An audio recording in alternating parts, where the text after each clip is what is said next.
Bonjour à tous, Bonjour à toutes. bienvenue dans cette vidéo dans laquelle nous allons voir comment coacher une personne de profil type 1, type perfectionnisme, de l'énéagramme. Je suis Anne-Laure Dabo, je suis coach professionnelle et co-dirigeante du centre de formation Zen Pro. Cécile Neville, je suis psychologue et coach professionnel et nous aimons bien tous les tests de personnalité, alors non pas pour mettre des étiquettes sur les gens, on le dit, on le redira à chaque fois, mais bien pour mieux les aider à se comprendre et à avancer. Donc là, intéressons-nous de plus près à un des 9 profils en particulier du classement des profils de l'énéagramme, le profil numéro 1.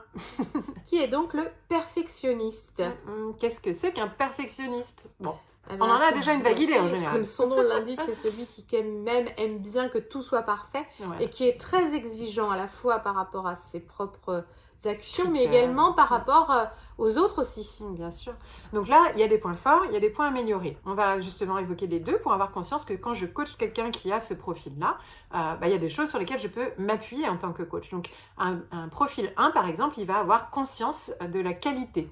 Donc il va aimer en fait être conscient que les choses soient bien faites, il va aimer les choses bien faites, il va féliciter les gens qui font bien les choses, il va être lui-même à chercher toujours à faire bien les choses. Donc première force, la conscience de la qualité. Une deuxième force également, c'est que cette personne va être responsable et clairement, c'est quelqu'un de très fiable sur qui on va pouvoir compter. Et du coup, qui a aussi une norme assez élevée de résultats. Et donc, du coup, c'est aussi un élément très fort parce que ça va tirer le groupe vers le haut. Ça, c'est une certitude. Mais attention, une personne perfectionniste que l'on va accompagner va aussi pouvoir être très autocritique. Donc, il va avoir un jugement assez sévère envers lui-même et avoir des attentes assez élevées vis-à-vis de lui-même. Et donc, ça peut lui créer de l'anxiété, du stress, de ne pas être à la hauteur, etc. Donc ça, attention à bien prendre en compte dans l'accompagnement. Et il y a aussi ce côté rigide où là, il va y avoir des fermetures aussi par rapport à des idées qui vont être proposées, pourquoi pas.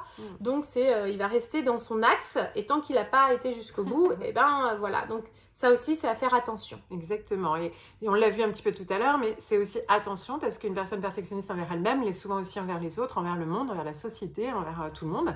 Et donc, du coup, peut avoir cette exigence et être critique assez facilement des autres qui ne seraient pas à la hauteur de ses propres attentes. Donc, tout ça, c'est des éléments à prendre en compte parce qu'en coaching, évidemment, on est là aussi pour aider la personne à avancer dans son objectif et ces éléments-là peuvent venir perturber l'avancement de son objectif.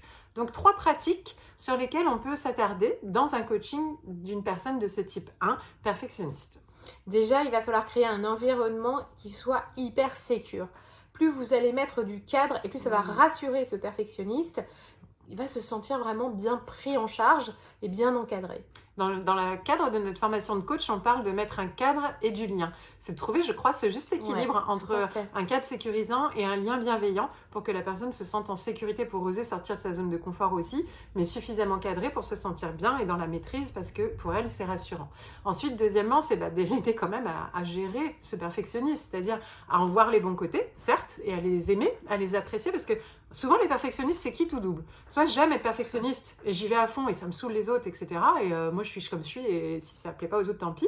Soit c'est horrible, je suis perfectionniste, du coup, j'arrive jamais à aller jusqu'au bout, etc. Et ils le voient comme une mauvaise chose. Donc, c'est de trouver l'équilibre entre les deux. Ni trop, ni pas assez. C'est un trait de caractéristique, de personnalité. Donc, ça peut avoir des avantages, mais attention, ça peut aussi avoir des limites et des inconvénients. Donc, on l'aide à gérer ça, à trouver ses forces et en même temps à canaliser ses points de vigilance. On va l'aider aussi à se fixer des objectifs qui soient réalistes et progressifs parce qu'ils ont tendance quand même à se mettre des objectifs qui sont quand même très très audacieux et ambitieux, voire trop. Et du coup, ils en oublient même de fêter les petites victoires, les petites actions qui ont emmené vers le résultat final. Ils sont déjà, eux, focalisés sur le résultat final. Alors même si c'est important, encore une fois, mais attention de trouver le juste milieu en permanence. Donc voilà déjà 3 pratiques possibles d'accompagnement, d'avoir en tête une conscience de ces personnes-là. Maintenant, on peut aller évidemment bien plus loin. Ce n'est qu'une vidéo pour amorcer cette discussion et vous aurez une vidéo comme ça sur les 9 profils de l'énéagramme. Si vous avez envie d'aller plus loin, on a quand même une formation qui dure plus de 7 heures sur le sujet. Avec des exercices pratiques, des outils à la clé, animés par Séverine Fay, qui est vraiment spécialisée dans cet outil-là, dans le catalogue des formations du centre de formation Zen Pro. www.zenproformation.com. Et nous, on se retrouve dans la prochaine vidéo. N'oubliez pas de vous abonner, de liker, de partager et de mettre la petite cloche pour recevoir les notifications. À très vite. À très vite. Et Zen Pro, c'est bien plus que ça. C'est aussi un centre de formation sur lequel vous allez pouvoir retrouver une formation pour devenir coach et encore d'autres des tas de formations pour découvrir des outils d'accompagnement. Des formations pour vous spécialiser en tant que coach pour enfants, pour ados ou pour parents. Et puis aussi des outils comme la PNL, l'analyse transactionnelle ou la psychologie positive qui est notre spécialité. Mais déjà, nous sommes heureuses de pouvoir vous offrir un échantillon. Une formation spécialement conçue pour vous, 3 outils d'intelligence émotionnelle à utiliser dans le cadre de vos accompagnements individuels ou de groupe que vous allez avoir offerts et à tester rien que pour vous.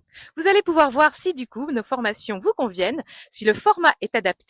Vous pouvez aussi venir renforcer votre réseau de professionnels au sein du groupe Facebook du réseau des coachs inspirants et épanouis. On vous dit à très bientôt. À bientôt.